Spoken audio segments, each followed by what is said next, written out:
Hi అందరికీ, ఈరోజు ఈ వీడియోలో మనం ద్రౌపది అక్షయ పాత్ర కృష్ణుడి రక్షణ గురించి తెలుసుకోబోతున్నాం. పాండవులు వనవాసంలో ఉన్నప్పుడు యుధిష్ఠిరుడికి సూర్యదేవుడు వరం ఇచ్చి ద్రౌపదికి ఒక అక్షయ పాత్ర ఇస్తారు.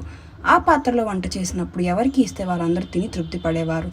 కానీ ఒక నిబంధన ఉండేది. ద్రౌపది తినేంత వరకు పాత్రలో ఆహారం ఉండేది. ఒకసారి ఆమె తిన్నాక ఆ రోజు మళ్ళీ ఏమీ రాదు.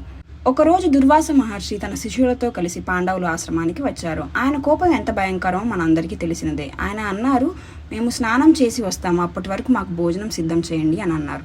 ద్రౌపది చాలా భయపడింది, ఎందుకంటే ఆ రోజు అప్పటికే తినేసే పాత్ర ఖాళీ అయిపోయింది. ఏమీ వండలేని స్థితి. దుర్వాస కోపిస్తే సర్వనాశనం అయిపోతుందని బాధపడుతుంది.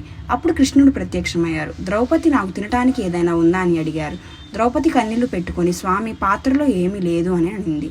కృష్ణుడు పాత్రని చూశారు. పాత్రలో చూస్తే ఒక బియ్యపు గింజ మాత్రమే ఉంది. ఆ బియ్యపు గింజని కృష్ణుడు నోట్లో వేసుకున్న వెంటనే తన కడుపు నిండిపోయింది. అలాగే దుర్వాస మహర్షి వాళ్ళు భోజన సమయానికి వచ్చేశారు.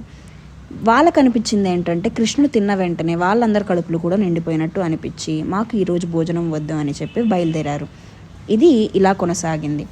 ఇది ఈరోజు వీడియో. మీకు కనుక ఈ వీడియో నచ్చినట్లయితే please do like, share and comment.